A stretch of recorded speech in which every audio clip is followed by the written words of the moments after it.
And every day I was a little bit scared that he will not come back to the office, because he had invested some money in bitcoins, and the bitcoins was raising at that time, and so all guys in our company, and every day we were talking about bitcoins and what is the price of the bitcoin, and it has come down, sadly for Jonas, good for us. So he will work for a while in MDS, hopefully, because he's a really good engineer and he's also a really good guy to work with. Anyhow, we did not only talk about bitcoins, we also talked about cryptocurrency, and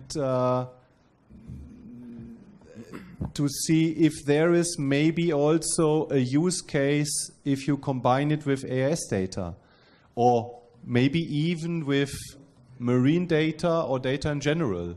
Because we always have the problems, or when I'm talking with, I said, okay, I have AIS data, there is another guy, he has tidal data, another guy has weather data, but and then it's like in the old centuries where he has a cow, I have a pig, I have this, and then we are starting to negotiate, and we are maybe exchanging contracts paper-based, and this and this and this, and it's really complicated.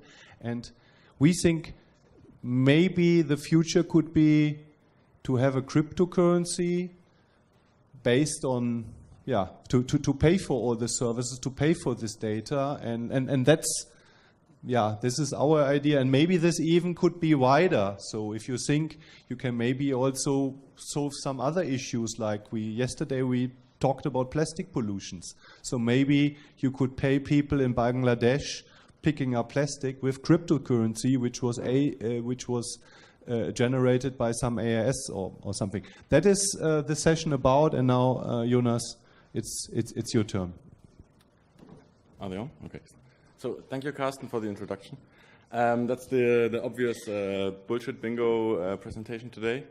So I'm going to talk about cryptocurrencies and AIS data.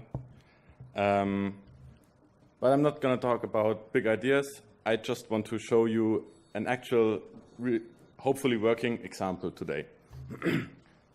So just quick over the agenda. So I'm going to talk a few words about why crypto, why could we use it. Then we jump right into the live demonstration. Then I'm going to just briefly explain how this all works, what I'm going to show you. Then I'm going to explain a little bit the basic concepts. Yes, here we go. Of the cryptocurrency I'm using here, IOTA. And then I think we have time for some Q&A. So first to me, I'm a computer scientist and also cryptocurrency enthusiast, as Carsten already pointed out.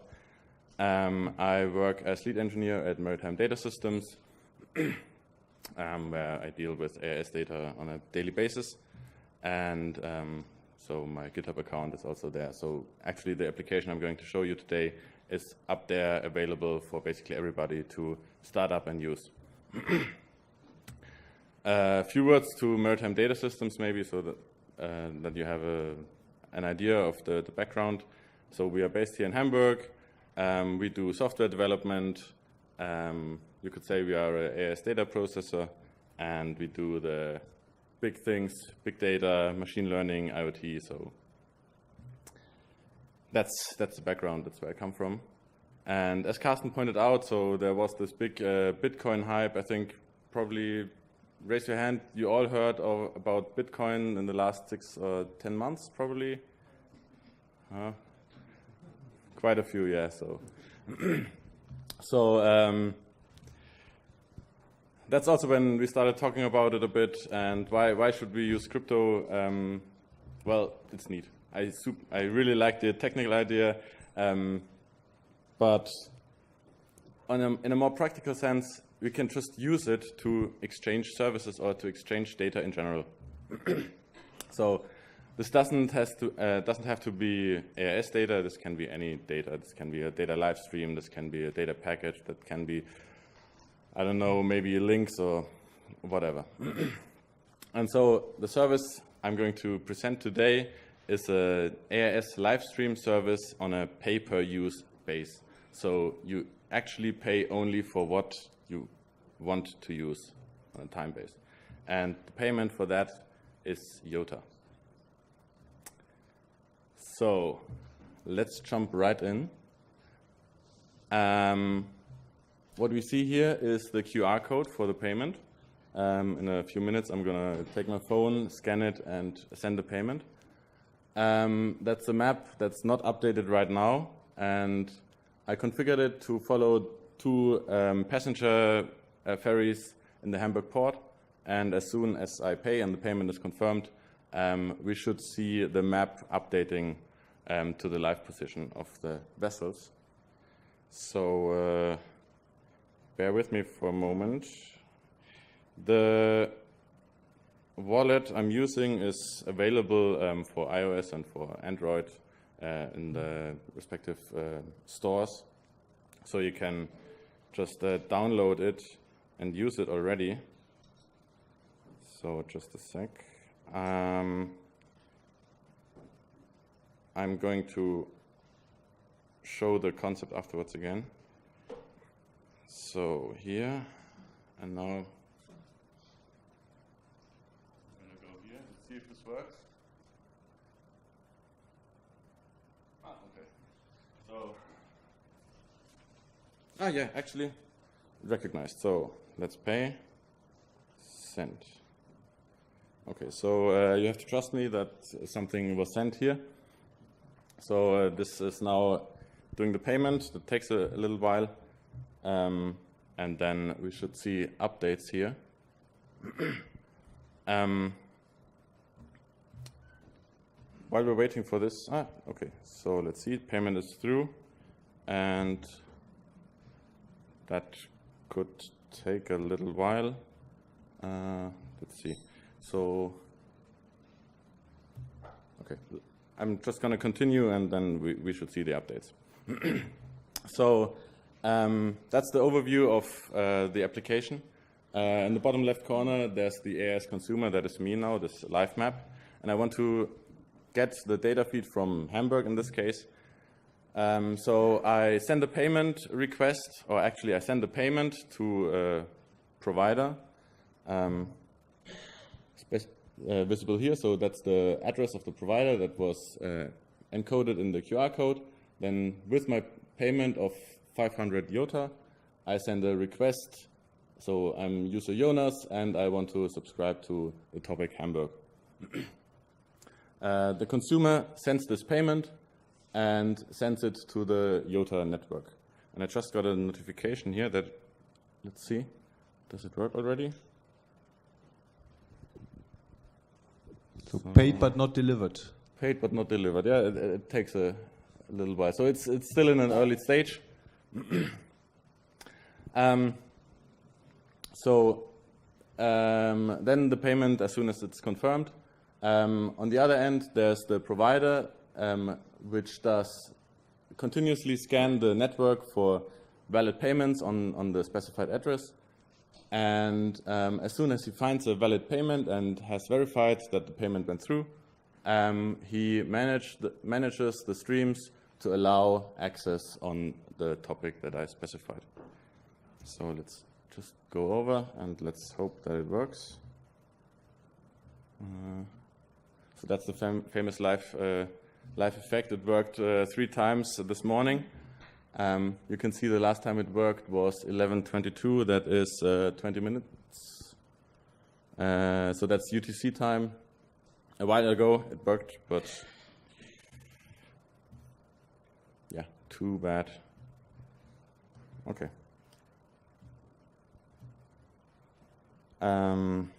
Let's see if it's here.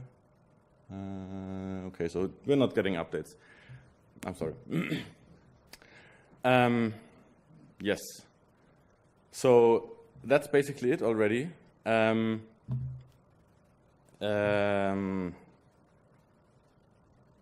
The big wow effect, sadly, now is a bit of a letdown. But a few words to why I chose IOTA as a cryptocurrency. most of you probably haven't heard of it.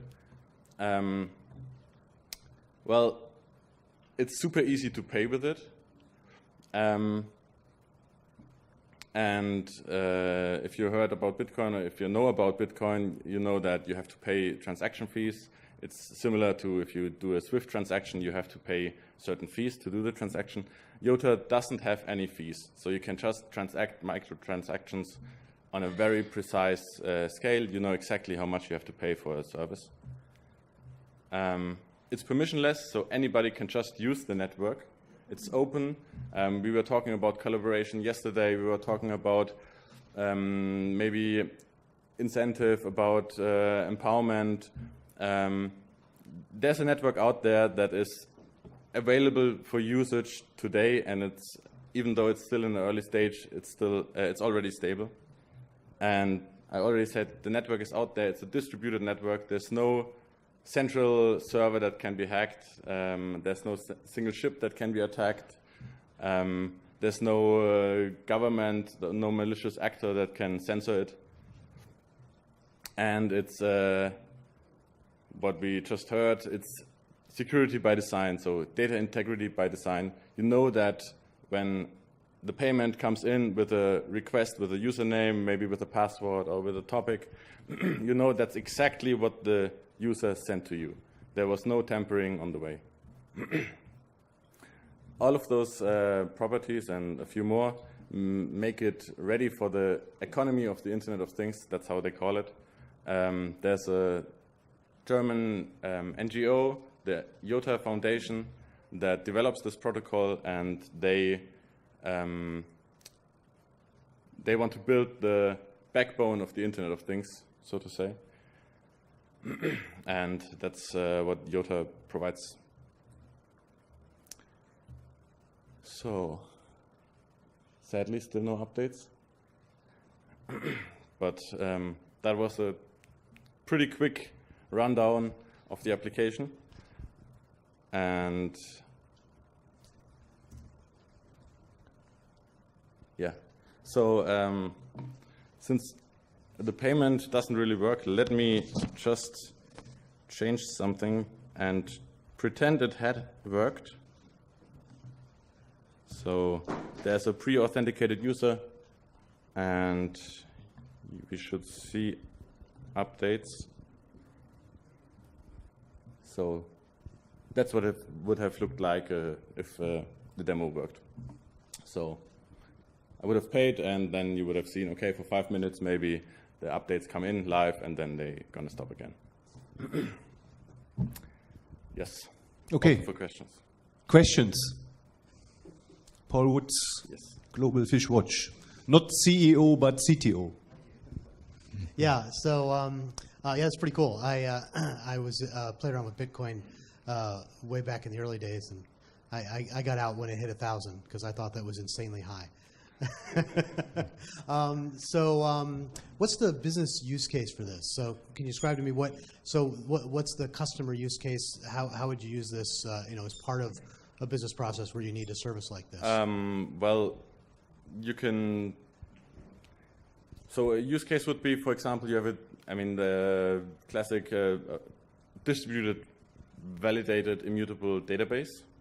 So where your fleet of sensors that you have, maybe microsensors on board of ships or in the port or somewhere in the buildings, they can all publish their sensor data on this distributed database for free. So that would be, does this kind of it's a very low level thing still. So you could maybe compare it to basically TCP on the internet. So it's a basic protocol where there are applications being built on top. Jonas, when we talk, maybe you give some, we heard yesterday, or we all know we are in the marine world, we are 10, 15, maybe 20 years behind all the others, but maybe you can give some names or some examples from other industry. I don't think it's used in our world, but it's already used in Yes, so for example, Bosch and Fujitsu are actively engaged and in the development of IOTA. They are going to use it for in the factories, for the producing lines, to store the events and to have a chain of validation of all the work processes that happened. There are applications for a secure online identity that is hosted on this IOTA network, where every citizen would be under control of his online identity, and with upgrades on this protocol would be able to only disclose part of his identity to certain parties. So he could have his whole identity online, his medical records, he could allow one doctor to look at them, and the next day he could close this access again. Yeah, the Volkswagen has partnered with IOTA, and they announced that they're going to bring cars next year to the market that use this network for, I don't know, stuff. But so there's a lot to it, and I just wanted to show you that it's pretty easy to use. Let's say it's not blockchain technology, this is distributed ledger technology, but it's already possible to use it today. So we don't have to talk about ideas and what would be if in an ideal world if we would be able to pay somebody to collect plastic, but we can already use it, it's there. Or maybe give me one use case I have in mind. I'm doing a project for tugboats in the UK, in various ports. And you could, for instance, reward those tugboat masters with cryptocurrency like IOTA that drive on an economical way, that are not going too fast, or that, and then instantly after each journey they would be paid by a machine and getting some IOTA coins. I don't know how much is what is when I what is an IOTA worth at the moment? 50 cents. 1 million IOTA is 65 or 50 euro cents right now. So you can pay it's a real currency that exists today, and you can, if you have now an IOTA, you can go to some online or whatever, and you can swap it into euros, US dollars, or whatever. Okay. And one of the ideas would be, and that's also why I see it really in the sustainability world, you have a tugboat master, he does a good job, he's not going too fast, he does it in a good way, and after he's done his job, he gets 10 IOTA, which is, let's say, at the moment it's $5, but maybe in 2 years from now it's even more, and he drives on a good way, and then he can use this money for his pension, for instance, or this cryptocurrencies. Okay. Somebody from, what's your name? Hi. Hi. Like my question is, the people on the tugboat, for example, that I know, they don't have a cryptocurrency wallet, and they probably don't know what the hell that is. And maybe they don't want to know. So, like, how would the usability be? How would it be for a user if he gets a payment? Is it complicated? Is it friendly? Is it nice? That's a very good question. So that's one of the main challenges for this whole blockchain, distributed ledger, cryptocurrency industry. So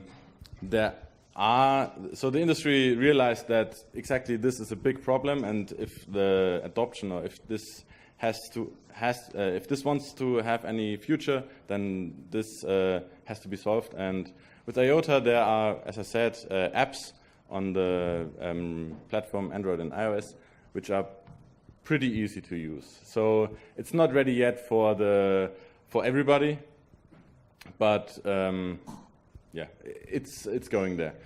I just had one other idea. So really quick on a business application. You could have, since it's machine-to-machine economy as well, you could have, for example, a satellite that rents out frequencies on another satellite because his own, I don't know, something broke on his machine, so he rents out frequency on a neighboring satellite, and he pays the other satellite with IOTA to allow transmittance of data over the neighboring satellite. And all of this fully autonomous without any human interaction. So that's something that would be possible with IOTA.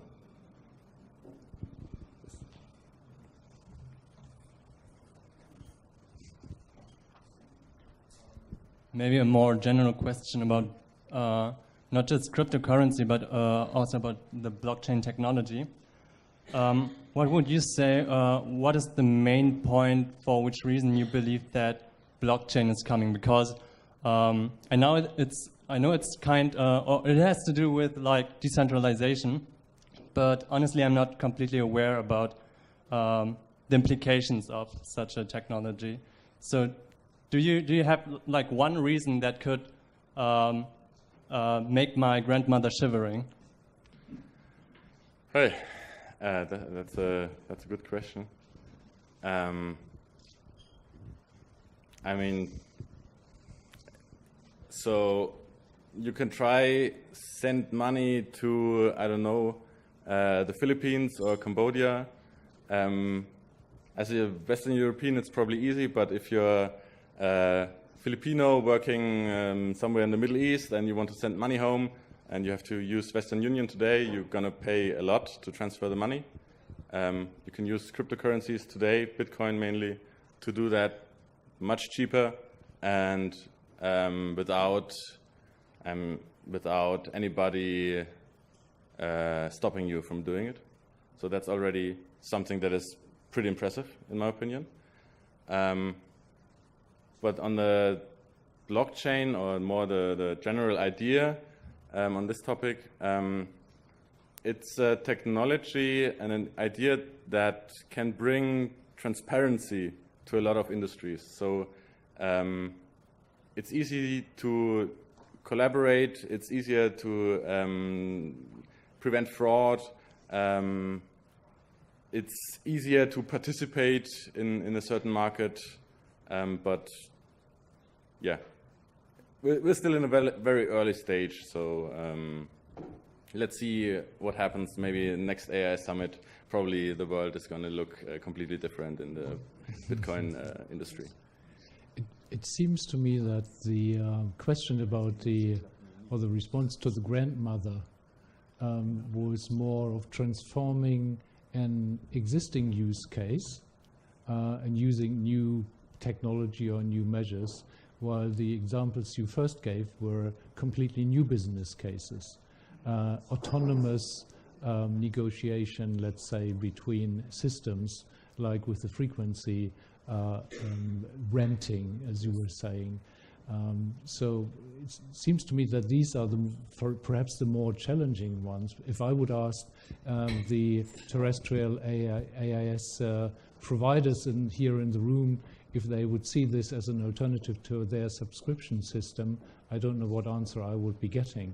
As you are looking at me, perhaps I can give you the microphone. I was looking at you thinking perhaps you will ask somebody else. Nobody should ever sort of dismiss an idea that is only just being introduced. And I think over time, as the industry adopts technologies and cryptocurrencies, yes, of course, we'll have to be prepared to accept that. Nothing else makes sense. If somebody wants to pay me money, I'll definitely find a way of receiving that money. And dismissing an idea just because we don't think it's there yet, no, I don't believe in that. If I may add a comment to the payment of seafarers in their home countries. Yes, it is expensive to pay them using Western Union. There are alternatives like Brightwell payments, etc. The trouble is that the biggest expense for the seafarer is in the Filipino banks. And I suspect that even if you had a cryptocurrency, there would be an issue with the poor Filipino seafarers family getting the pesos out so they could actually pay their cost there. So I don't know how much will be gained for them in the short to medium term. I have a comment to that. There's a page called, or a community called Local Bitcoin, so really specific in this case to Bitcoin, where it's basically a global community where you can just find somebody in your area to buy or sell crypto, or Bitcoin in this case. So you don't need a bank to sell your Bitcoin in the Philippines. You can just find somebody online, meet in person, exchange the Bitcoin and the money in cash, and then you have your pesos. So that's that. Yeah. I have one comment, if I may. So we saw many AIS data providers around the table this morning, both from satellite perspective or terrestrial. And I have kind of a question for them: is that how much infrastructure do you need to sell your data to your users? You need a payment system. You need a place where you stream your data and you allow your people to connect to it and so forth. What Jonas just showed is that in an afternoon you can build infrastructure to process payment and to send and receive data really easily on a very granular base. So just wanted to make that comment to make sure it was clear to everyone. And maybe that addresses the kind of how does your grandmother understands this. Maybe that brings some light to that. Yeah, so that's totally correct. The development is happening right now to basically have like a world infrastructure that's very interesting to use, and you don't have to have any infrastructure of your own to take part. Just a phone is enough, basically, to take part and send data over. Okay, thank you very much indeed again for both Sir Carsten and Jonas. And I'm more and more getting to the point that perhaps we do need another AIS Summit in 2 years from now.